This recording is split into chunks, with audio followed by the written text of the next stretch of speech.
صرف 61 ہجری میں فنا کی گھاٹ نہیں اترا، آج بھی ہماری صفوں میں یزیدی موجود ہیں۔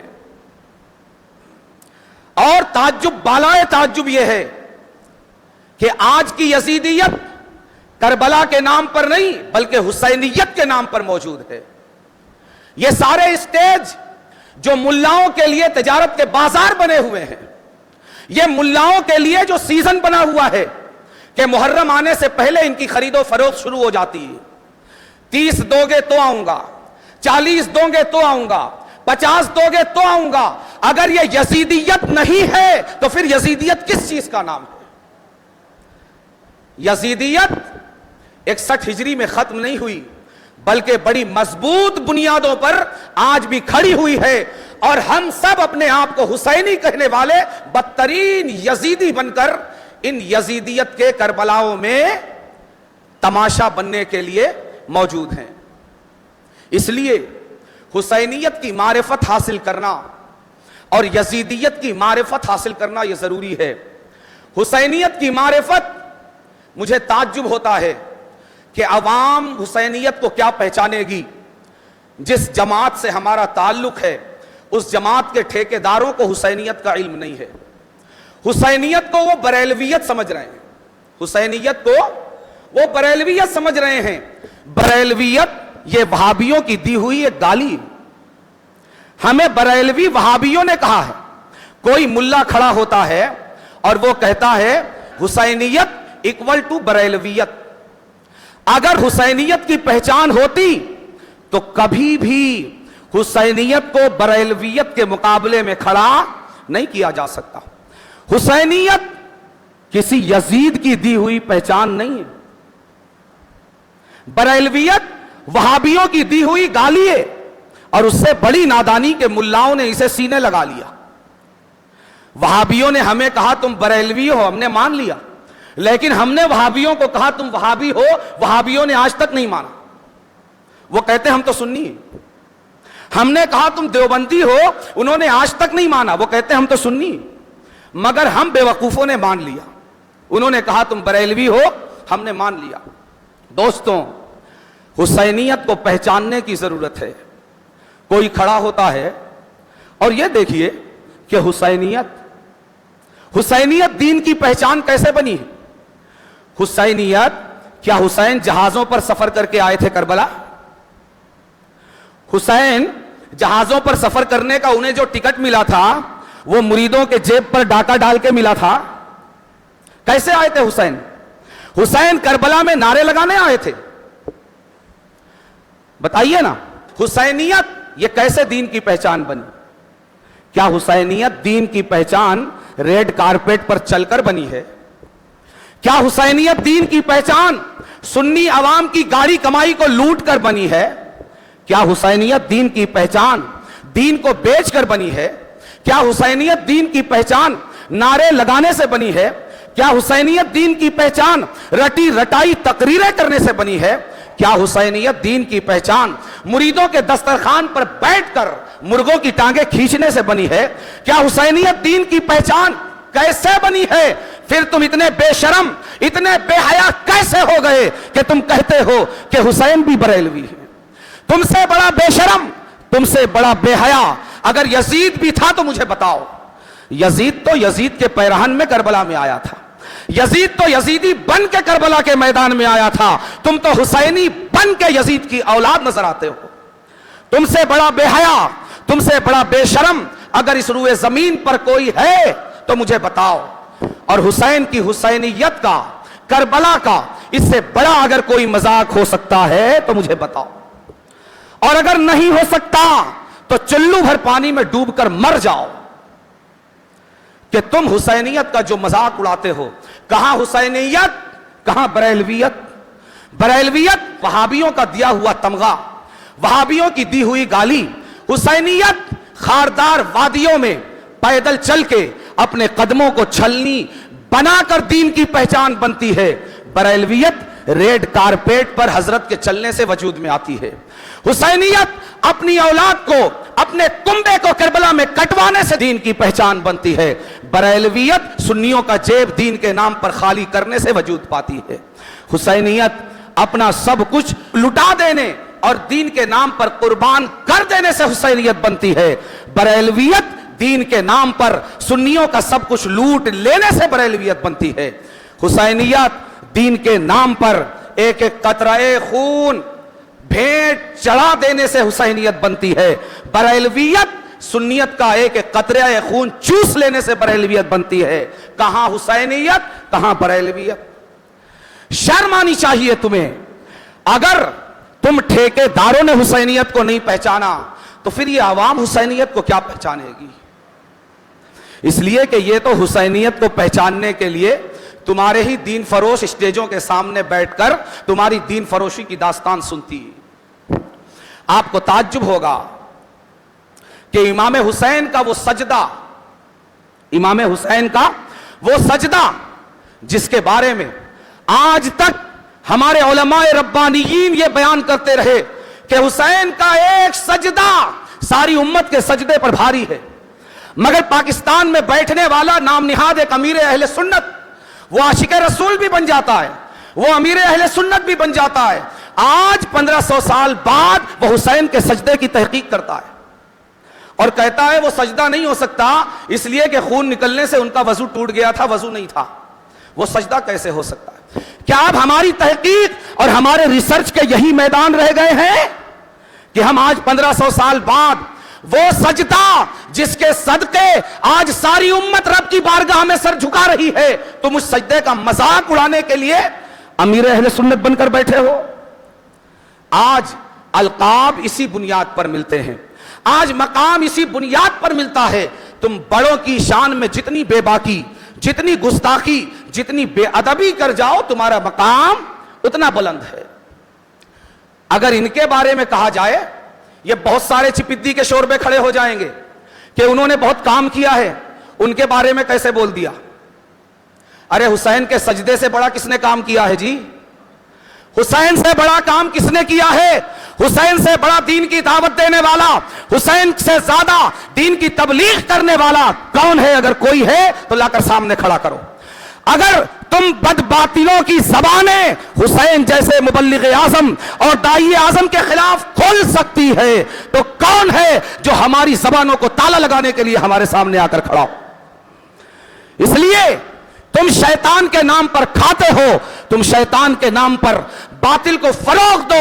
ہم حسین کے نام کا صدقہ کھاتے ہیں، ہم حسینیت کا ڈنکا بجاتے رہیں گے، حسینیت کا عالم بلند کرتے رہیں گے. اور یہ دین کا کام کیسے کرتے ہیں؟ بظاہر ان کے پاس کچھ بھی نہیں، زکوٰۃ نکالنے کے لیے پیسہ نہیں، مگر پورا نظام قوم کے چندے پر حسین سے عقیدت رکھنے والی قوم کو بلیک میل کر کے ان سے مال وصول کرنا. مہنگی گاڑیوں پر گھومتے ہیں قوم کے چندے پر، ٹھنڈے ایسی کمروں میں بیٹھتے ہیں، حسین کے نام پر دیے جانے والے چندوں پر چینلز چلاتے ہیں. یہ امیر اہل سنت، ان کے اپنے پوتے نواسوں کی عزت یہ ہے کہ ان کے پوتے نواسے اگر جانور کی قربانی کے موقع پر، بقرہ عید کے موقع پر اگر روئیں تو وہ قوم کے لاکھوں روپے خرچ کر کے اس منظر کو چینل پر دکھایا جاتا ہے. دکھایا جاتا ہے نہیں بھائی. کس کے گھر کے بچے جانوروں کی قربانی کے وقت نہیں روتے؟ کس کے گھر کے بچے نہیں روتے؟ یہ ایک معمول کی بات ہے. ہر گھر کا بچہ جس گھر میں دن 2 دن 3 دن جانور رکھا گیا ہے، اس گھر کے بچے جب قربانی ہوتی ہے اس جانور کی تو وہ روتے ہیں. اپنا بیٹا ہے، اپنا پوتا ہے، اپنا نواسا ہے تو اس کی آنکھوں کا آنسو جو معمولی ہے کوئی قیمت نہیں رکھتا. میرے اور آپ کے گھر کے بچے بھی اس قربانی کے وقت روتے ہیں، مگر اس امیر اہل سنت کے نزدیک اس کی قربانی اتنی بڑی ہو گئی کہ وہ چینل جس کا ہر منٹ لاکھوں کروڑوں روپے کا ہے اس پر گھنٹوں ان کے پوتے اور نواسوں کی ویڈیو دکھائی جاتی ہے. مجھے یہ امیر اہل سنت بتائے یہ عاشق رسول ہے کہ عاشق دنیا ہے؟ اگر یہ عاشق رسول ہے تو مجھے بتائے کہ اس کے نزدیک اپنے پوتوں اور نواسوں کی تو اتنی قیمت ہو گئی کہ اگر وہ معمولی روئے ہیں تو قوم کا لاکھوں کروڑوں روپے خرچ کر کے اپنے چینل پر دکھائے. اور رسول اللہ کا نواسا، اس کے بیٹے، اس کی بیویاں سب ظلم کی گھٹا ٹوپ اندھیریوں میں اپنی جانیں نثار کر رہے ہیں دین پر، تو یہ امیر اہل سنت، یہ عجیب نام نہاد عاشق رسول حسین کے سجدے کی تحقیق کرنے چلا ہے۔ میں ایسے نام نہاد عاشقان رسول سے کہنا چاہتا ہوں کہ تمہارے ہزار سجدے، تمہاری ہزار پاکیزگیاں، تمہاری ہزار طہارتیں، تمہارے ایسے ہزار غسل، تمہارے ایسے ہزار وضو حسین کے اس ایک بے وضو حالت کے سجدے پر قربان کیے جا سکتے ہیں۔ ساری امت کے سجدوں پر حسین کا یہ ایک سجدہ بھاری ہے۔ تم تحقیق کرتے ہو کہ فلاں تاریخ کی کتاب میں ہے، فلاں تاریخ کی کتاب میں ہے، اولاً تو تم کو تاریخ کی کتاب چلتی نہیں، تم کہتے ہو تاریخ کا حوالہ دے رہے ہیں، لیکن جب اپنی بات آئی تو سب سے پہلے تاریخ کی طرف دوڑتے ہیں۔ تاریخ میں لکھا ہے کہ آپ نے ظہر کی نماز جماعت سے پڑھ لی تھی، تو اب کون سی نماز؟ کیا ظہر اور عصر کے درمیان کوئی نماز نہیں ہوتی؟ اور سب سے پہلے میں یہ کہتا ہوں کہ تم کو یہ اجازت کس نے دی کہ تم حسین کے سجدے کی تحقیق کرو؟ یہ اجازت کس نے دی؟ یہ بے باکی تمہارے اندر کیسے آئی؟ اسی لیے آئی نا کہ یہ قوم اندھی ہو چکی ہے، یہ قوم بہری ہو چکی ہے، اس کے نزدیک اب رسول اللہ معیار نہیں رہے۔ رسول اللہ نے تو جو کام کیا کر کے چلے گئے، اب جو کام ہے وہ تو یہ آج کے ملا کر رہے ہیں نا، ہے کہ نہیں؟ بولیے نا، رسول اللہ نے بھی بھائی دین کا کوئی کام کیا تھا آپ لوگوں کے نزدیک؟ بولیے، کیا تھا کوئی کام؟ ارے کہاں کیا تھا؟ حسین نے بھی کوئی کام کیا یار سب کچھ لٹا کے؟ کیا کیا؟ آئے قربان کیا چلے گئے۔ کام تو یہ کر رہے ہیں جو لاکھوں کی گاڑی سے آتے ہیں بھائی، طے کر کے آتے ہیں، لاکھ دو تو آئیں گے، حضور نعرہ لگانے آنا ہے، 1,00,000 روپیہ دینا اور پلین کا اپ ڈاؤن ٹکٹ۔ کام تو یہ کر رہے ہیں نا۔ آپ لوگوں کے نزدیک دین کا کام کس نے کیا؟ حسین تو خاموشی سے آئے، کسی کیمرے نے ویڈیو بھی نہیں بنایا، دکھا ہی نہیں آپ کو کہ حسین کربلا آ رہے ہیں، تو کام کہاں کیا؟ کام تو اس نے کیا جو گرینڈ انٹری مار رہا ہے، کام اس نے کیا ہے جو جلسوں میں آپ کے پیسے پر آپ کو الو اور آپ کو بے وقوف بنا کے آپ آگے پیچھے چلتے ہوئے جب اس کی گرینڈ انٹری کرواتے ہیں، فلاں حضرت جیسے شاہ رخ خان آ رہے ہیں، عامر خان آ رہا ہے، اور فلاں خان آ رہا ہے، فلاں خان آ رہا ہے، ایسے ہی یہ ملا آتے ہیں، گرینڈ انٹری مارتے ہیں، اور پھر پیسے کے عوض آپ کو آدھا گھنٹہ تو ہنساتے ہیں، آدھا گھنٹہ ادھر ادھر کی بات کرتے ہیں، اور اس کے بعد میں جلسہ ختم، اور پھر مرغے بریانی اور تولا توڑ کر پلین میں بیٹھ کر گھر۔ کام تو انہوں نے کیا ہے نا۔ آپ کے نزدیک کام کرنے والے کون ہیں؟ بتائیے نا۔ آپ میں سے کتنے ہیں کہ جب حسین کی اس قربانی کا مذاق اڑایا گیا تو انہیں دل میں تکلیف ہوئی؟ مجھے بتائیے، کس کو تکلیف ہوئی؟ کسی کو ہوئی؟ نہیں ہوئی۔ کیوں؟ اس لیے کہ وہ امام حسین کا مرید تھوڑی ہے بھائی، امیر اہل سنت کا مرید ہے، نام نہاد عاشق رسول کا مرید ہے، اور نام نہاد فلاں حضرت کا فلاں حضرت کا فلاں حضرت کا مرید ہے۔ ابے تمہارے پیر نہیں، اس پیر کے پیر، اس پیر کے پیر، اس پیر کے پیر، خدا کی قسم کوئی پیر نہ ہوتا اگر کربلا میں حسین نہ ہوتا۔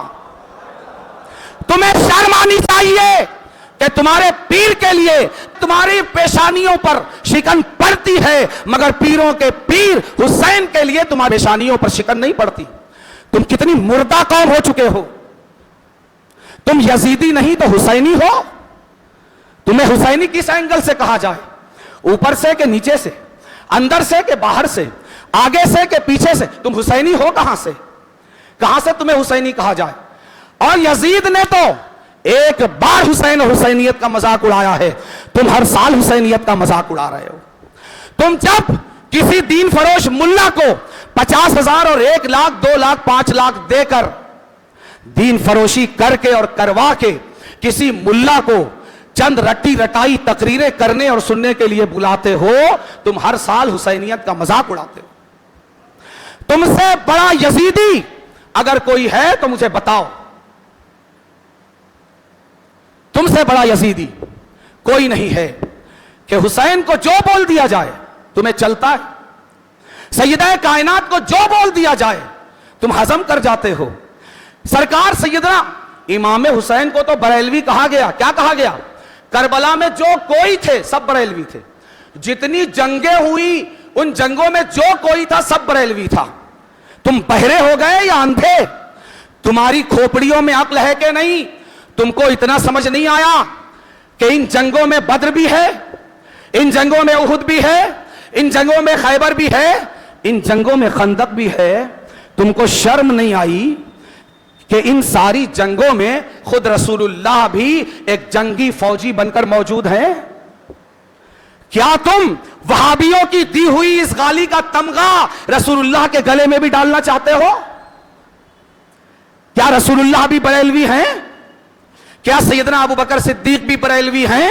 کیا سیدنا فاروق اعظم بھی بریلوی ہیں؟ کیا سیدنا عثمان غنی بھی بریلوی ہیں؟ کیا سیدنا مولا علی بھی بریلوی ہیں؟ کیا سیدنا امام عالی مقام سیدین حسنین کریمین بھی بریلوی ہیں؟ شرم کا کوئی حصہ اگر کوئی اور بات ہوتی تو کہا جاتا چلو بھر پانی میں ڈوب کر مر جاؤ. اس بے ادبی اور گستاخی کے لیے تو میرے پاس تمہارے لیے چلو بھر پانی بھی نہیں ہے. اور میں آپ سے کہتا ہوں کہ تھو ہے آپ کی حسینیت پر. آپ سے بڑا یزیدی, آپ سے بڑا ابن زیادی, آپ سے بڑا شمری اور آپ سے بڑا خولوی نہ پیدا ہوا تھا نہ شاید ہوگا. اس لیے کہ آپ کو حسین کی اس قربانی کے مذاق پر آپ کو کوئی پرابلم نہیں ہوتی, آپ کی پیشانی پر کوئی شکن نہیں پڑتی. مگر نام نہاد پیر صاحب, بے عمل پیر صاحب, جاہل پیر صاحب, دین میں فساد مچانے والے پیر صاحب, دین کو مال کے عوض بیچنے والے پیر صاحب کے تعلق سے اگر کچھ کہا جائے تمہاری پیشانیوں پر شکن پڑ جاتی ہے تو کان کھول کر سن لو. ایک بار نہیں, اگر تمہاری پیشانیوں پر 1000 بار شکن پڑتی ہو, پڑتی رہے. ہم حسینی تھے, حسینی ہیں, حسینی رہیں گے, حسینی زندہ رہیں گے, حسینی مریں گے. ہم اس یزید سے زیادہ آج کے یزید کو آئینہ دکھائیں گے. کیوں؟ اس لیے کہ کل کا یزیدی شیطانی چولا پہن کر آیا تھا, آج کا یزید اور آج کا یزیدی حسینی چولا پہن کر آیا ہے. کل کے یزید سے زیادہ ضروری ہے کہ آج کے یزید کو بے نقاب کیا جائے. اس لیے کربلا کا پیغام یہ ہے مسلمانوں, ہوش میں آؤ. یہ تمہارے پیسوں کو کس طرح آگ لگا رہے ہیں, یہ تمہارے پیسوں کا کس طرح مذاق اڑا رہے ہیں. میرا کچھ نہیں چاہتا الحمدللہ, نہ میں نے آج تک دین کے نام پر پیسے لیے ہیں نہ قیامت تک لینے کا ارادہ ہے. میرا کچھ نہیں چاہتا, میرا بزنس نہیں ہے کہ میرا بزنس مار کھا رہا, نہ ہی میں پیر ہوں کہ میں مرید بناتا ہوں. ٹھیک ہے, مجھے کچھ نہیں چاہیے, مگر ہاں حسینی ہوں, حسینی ہوں. حسین میرا سب کچھ ہے, میرا دین حسینی ہے, میرا ایمان حسینی ہے, میرا اسلام حسینی ہے, میرا کلمہ حسینی ہے, میری نماز حسینی ہے, میرا روزہ حسینی ہے. اس لیے تم ان یزیدی کرداروں کو دیکھ کر مجھے تکلیف ہوتی ہے. پیسے لٹاؤ سچی حسینیت کے نام پر. اس لیے حسینیت کو بھی پہچانو, یزیدیت کو بھی پہچانو. جب تک پہچانو گے نہیں تب تک نہ یزیدیت سے بچ پاؤ گے نہ حسینیت کے راستے پر چل پاؤ گے. آج کتنی عجیب بات ہے, ابھی اگر لسٹ بنا کر ایک ایک سے پوچھا جائے ایک بھی یزیدی نہیں نکلے گا, ایک بھی یزیدی نہیں نکلے گا. سب کہیں گے ہم حسینی ہیں. اگر مثال کے طور پر آپ میں سے ہر ایک کہتا کہ بھائی لکھنے والا ہوتا, لکھنا جاننے والا, لسٹ بنائی جاتی کہ بھائی چلو وہاں سے شروع کرتے ہیں, آپ لکھنا جانتے ہو, کہتا ہاں, سب یس یس یس, سب لکھنا جانتے ہیں, یہ دعویٰ. اور پھر ایک ایک کاغذ اور ایک ایک قلم دیا جاتا کہ چلو بھائی ایک صفحہ لکھو, اور ایک بھی نہیں کچھ لکھ پاتا. تو صرف ہاں ہم لکھنے والے ہیں یہ کہہ دینے سے آپ کو لکھنے والا مان لیا جاتا. یہی حال تو آپ حسینیت کے ساتھ کر رہے ہیں. ابھی پوچھا جائے تو ہر ایک کہے گا ہم حسینی ہیں, ہم حسینی ہیں, ہم حسینی ہیں. مگر کردار کیا ہے, کردار کیا ہے, کردار کیا ہے؟ کردار یزید سے برا کردار ہے. کیوں؟ اس لیے کہ یزید یہ شیطانی لبادے میں کھل کر سامنے آیا تھا, اور ہم ایسے یزیدی ہیں کہ ہم نے حسینیت کا چولا پہنا ہوا ہے. یزید کھل کر کہتا تھا کہ مجھے لکھنا پڑھنا نہیں آتا, میں جاہل ہوں. آج کا جاہل کہتا ہے مجھ سے بڑا لکھا پڑھا کوئی نہیں. جی اگر آپ حسینی ہیں, دین کو اگر آپ کا کچھ لگتا ہے, ایمان اگر آپ کا کچھ لگتا ہے, ایمان اگر آپ کا کچھ لگتا ہے, سیدہ کائنات سے اگر آپ کا کچھ تعلق ہے، مولا کائنات سے اگر کچھ تعلق ہے، حسین اور رسول کے کنبے کی قربانیوں کے ایک ایک خون کی اگر کچھ قیمت آپ کے نزدیک ہے تو خدا کے لیے اس پوشیدہ اور پردے کے پیچھے کی یزیدیت سے باہر نکلیے، حسینی کردار ادا کیجئے۔ حسینی کردار بکواس کا نام نہیں ہے۔ کیا کہہ رہے ہیں ہم؟ کردار۔ حسینی بکواس نہیں، حسینیت بکواس کا نام نہیں بلکہ کردار کا نام ہے، اور قیامت تک حسینی وہی ہوگا، وہ نہیں ہوگا جو زبان سے حسینی کہلائے اور کردار یزیدی ہو، بلکہ حسین اور حسینی وہی ہوگا جو زبان سے بھی حسینی ہو اور کردار سے بھی حسینی ہو۔ اللہ تبارک و تعالی ہمیں سچی اور حقیقی حسینیت پر زندگی اور اسی پر موت عطا فرمائے۔ وما علینا الا البلاغ۔